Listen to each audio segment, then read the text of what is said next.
جناب چٹائی نہ دینا یا کسی کو سرانا نہ دینا اور کہے کہ جی میں 2 دن سو نہیں سکا تو میں نے پارٹی چھوڑ دی. میں کہتا ہوں جو جبر حضور کے غلاموں نے دیکھے ہیں, کہ جتنی اذیتیں حضور کے نوکروں نے دیکھی ہے, 1 نہیں 2 نہیں 5 کریک ڈاؤن برداشت کرنے کے بعد یہاں پہ ہزاروں حضور کے غلام وہ کھڑے ہوئے ہیں جو ہر تکلیف کے بعد کہتے ہیں ہم پھر بھی حاضر ہیں, ہم رہے نہ رہے یہ ہمارا عقیدہ ہے کہ بس رسول میں زیادہ دور کی بات نہیں کرتا, قریب سے غور کر کے دیکھ لیجئے, پاکستان کی تاریخ اٹھا کے دیکھ لیجئے. یہاں پہ جناب اعلیٰ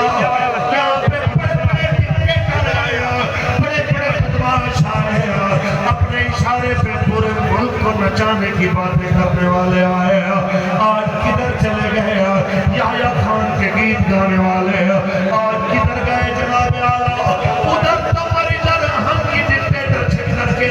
وطن کو 2 لکھ کر کے پھر بھی اپنے آپ کو کہنے والے ہم آپ کو روٹی کپڑا مکان دیں گے. ارے روٹی کپڑا مکان تو لاڑکانہ کا پورا نہ ہو سکا, میر پور خاص میں کیا پہنچتا,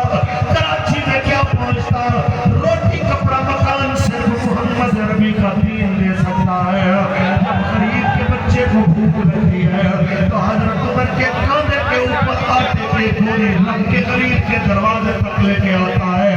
اسی لیے تو آج سندھی بھی آ گیا, مہاجر بھی آ گیا, پٹھان بھی آ گیا, پنجابی بھی آ گیا, بلوچی بھی آ گیا, کشمیری بھی آ گیا, اور آ کے کہنے لگا ایک ہی حل ہے ہماری پریشانیوں کا, پاکستان کا مطلب کیا, دستور ریاست کیا ہوگا. جب اقتدار کے اوپر ظالم بیٹھ جائیں, جب جناب اعلیٰ سندھ کے اندر سے نکلنے والے وسائل سے سندھی کو محروم کیا جائے, تو پھر تمہیں ناپسندیدہ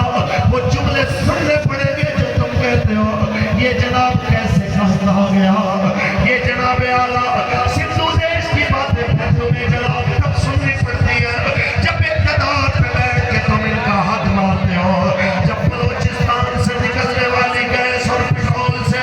حکمران عیاشیاں کرتے ہیں, لیکن بلوچستان کی بیٹیاں اور مائیں سردی اور بارش میں بھی لکڑیاں چن کے اپنے چولہے جلانے کی کوشش کرتی ہیں, پھر اس طرح کی باتیں سننی پڑتی ہے. ان تمام مسائل کا ایک حل ہے, اقتدار حضور کے غلاموں کے پاس آئے, سندھی کو اس کا حق دروازے تک ملے, پنجابی کو, مہاجر کو, پٹھان کو, بلوچ کو, سب کو ایک نظر سے دیکھا جائے, کیونکہ سب نے ایک نبی کا کلمہ پڑھا ہے, اور اس نبی کا کلمہ پڑھ کے ایک رشتے میں یہ بھائی بھائی بن گیا. تیرا میرا رشتہ کیا,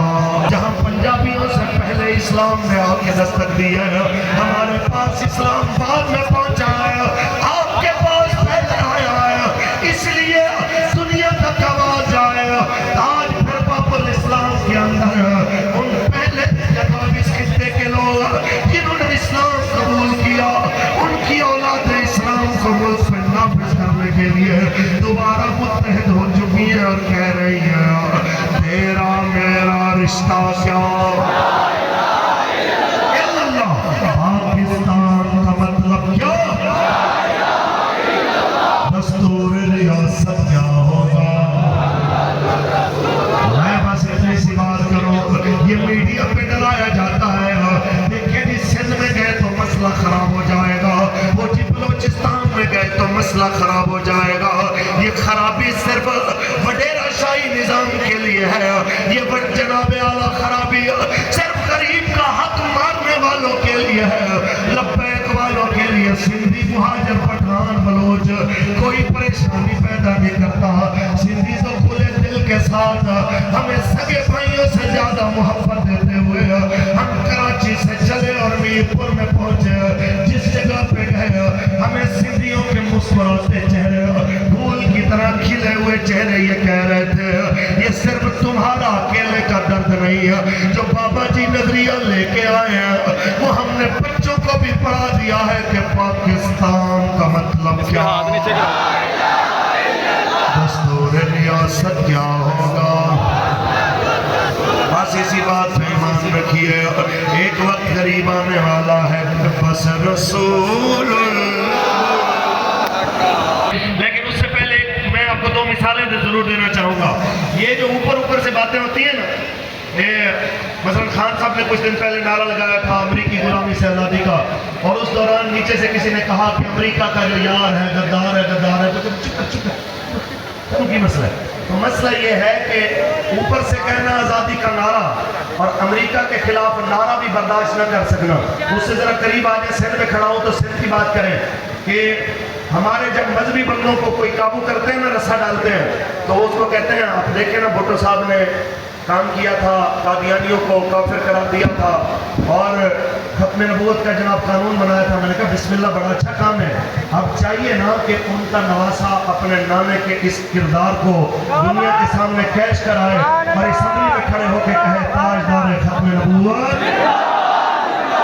لیکن جناب عالم مجال ہے کہ کوئی اس طرف آنے کی بات کرے ہم کہتے ہیں پوری بات کرو ہمارے بابا جی ایک بات کیا کرتے تھے یہ پوری محبت نہیں ہے کہ پاکستان سے کہا جائے مجھے محبت ہے اور انڈیا سے بھی محبت ہے اگر پاکستان سے محبت ہے تو کامل محبت یہ ہے کہ پاکستان سے محبت ہے اور پاکستان کے دشمنوں سے دشمنی بھی ہے اور یہ بھی کامل محبت کا نشان ہے کہ رسول اللہ سے محبت ہے تو پھر رسول اللہ کے دشمنوں سے دشمنی بھی ہے یہ کہا جائے حضور سے بھی محبت ہے اور گستاخوں سے بھی محبت ہے یہ کوئی محبت نہیں ہے رسول اللہ کے غلام ایک ہی بات کرتے ہیں مر تو سکتے ہیں لیکن رسول اللہ کے دشمن کے لیے کوئی نرم گوشہ نہیں رکھ سکتے ایک ہی بات ہے ہمارے دل میں اور زبان پہ من سب نبیہ کہتے مولانا پارلیمنٹ میں جتنی جماعتیں بیٹھی ہوئی ہیں تو وہ سب جناب کوئی اور سٹائل کی بات کرتے ہیں آپ کس طریقے سے دنیا کے سامنے اس نظریے کو پیش کریں گے تو میں کہنا چاہتا ہوں اس طرح پیش کریں گے جس طرح کراچی سے یہاں تک امیر محترم صاحبزادہ محمد سعد حسین نظری صاحب کی قیادت میں یہاں تک پہنچے ہیں کہ من سب نبیًا اور ہمیں اس سے کوئی غرض نہیں ہے کہ ہمیں کوئی اچھا کہے برا کہے تعریف کرے یا تنقید کرے اس پہ اقبال کا ایک شعر پال فرماتے ہیں شہید زمین پہ سوکھا پڑا ہوا ہے لیکن جناب مورتیوں پہ دودھ چڑھایا جا رہا ہے ہم دیکھتے ہیں جناب اعلیٰ ہر افغانستان میں بچے بھوکے مر رہے ہیں لیکن جناب مجال ہے کہ ان کی کسی کو فکر آئی ہو 130 ارب کی ڈونیشن لے کے مجال ہے کہ سندھ کے اندر کوئی ڈوبے ہوئے گھروں میں سے کوئی گھر بنایا گیا ٹوٹے سکولوں میں سے کوئی سکول بنایا گیا کوئی ہم سے پوچھے مولانا آپ کس طرح ان ظالموں کے سامنے کھڑے ہو سکتے ہو میں نے کہا سب سے پہلے اللہ اور اس کے رسول اور اس کے دین کی مدد اس کے بعد حضور کے غلاموں کے تعاون کے ساتھ کھڑے ہو کے بتایا گیا کہ سن لو اور پارلیمنٹ جس کے دروازے پہ کلمہ طیبہ لکھا ہوا ہے اس پارلیمنٹ میں بیٹھنے والی تمام جماعتوں سن لو ہمیں اقبال کہہ گیا اگر